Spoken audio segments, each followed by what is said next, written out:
Thank you to Dr. Arnn, the Platform Party, parents, friends, enemies, and all who join us today. Greetings and congratulations to the Hillsdale College class of 2014. Say it ain't so, we're graduating.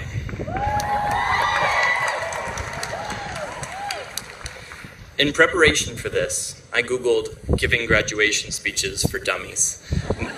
Myself being the dummy and not all of you. And I was instructed to greet the guests, to avoid inside jokes, to strike that perfect balance of humor and sentiment, and to be myself.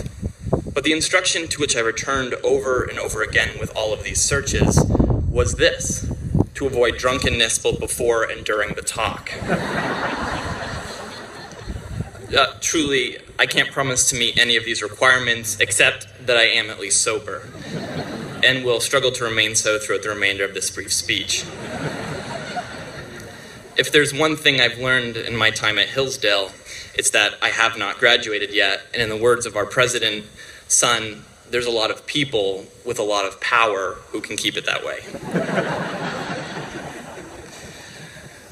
Before we proceed any further, it's important that you all know that the senior class officers usually hand over their duties to the rising officers in a ceremonial passing of the gavel at spring convocation. We never did this, and after speaking with my fellow class officers, we find this to be a perfect time to announce that we're coming back for 4 more years.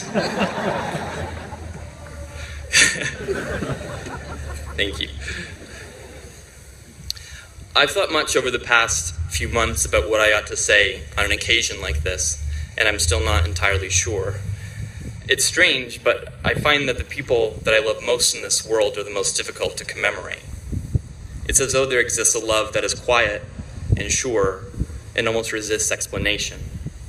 And so you must all know that this place has meant more than I can tell you, and you must not judge our time at Hillsdale College but what I find words for.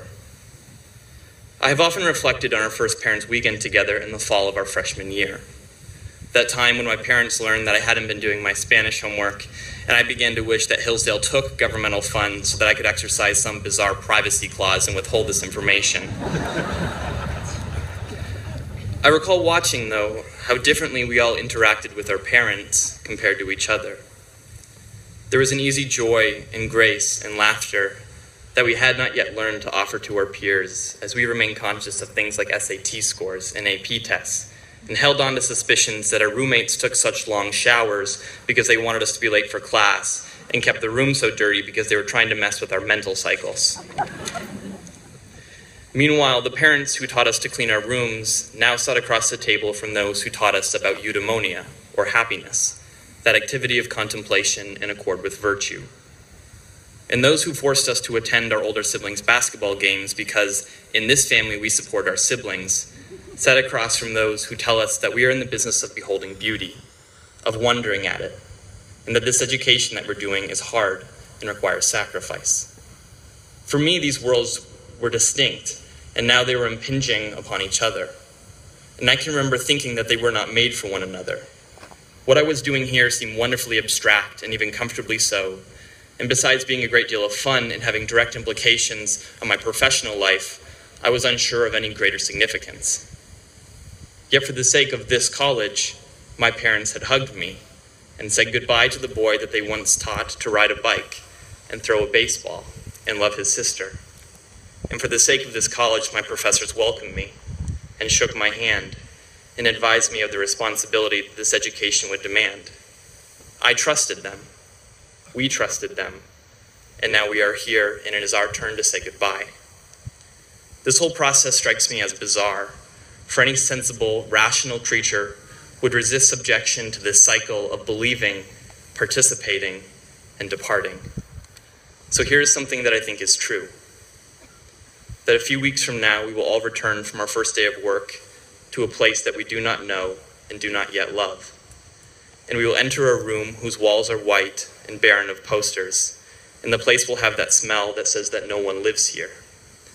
And we will continue through all the rooms in hope of seeing our friends, but the beds will be still, and the house will be quiet, and the fridge will be empty. And we will remember the experience of seeing the faces of our friends after summer and Christmas break, and we will know that we are apart.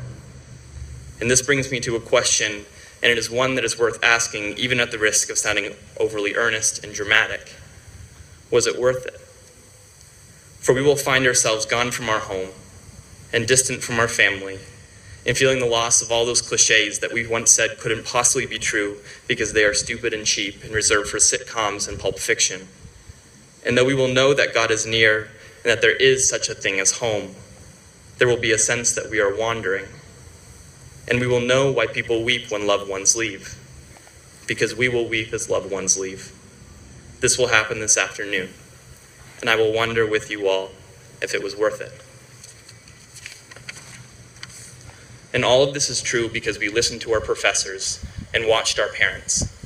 Because, as unwitting freshmen, we made a choice that appeared sensible at the time and whose ramifications we did not understand. And that was the choice to love, to give ourselves to each other, to do this education together, transient and permeable as we are. And here we are as unwitting seniors, forced to proceed once more upon the promises of others and faced with that same choice. Will you do it again? This is the test of our education. If you will look upon the reality of separation and suffering and reject it as meaningless, embracing once again the possibility of love. Will you look upon what we had, know that it was worthwhile, and proceed once more? Here, the liberal arts becomes more than teaching you how to think. It begins to instruct you on what to love and how you ought to love it. Your education will determine the things for which you sacrifice, even knowing that they are finite and moving forward nonetheless.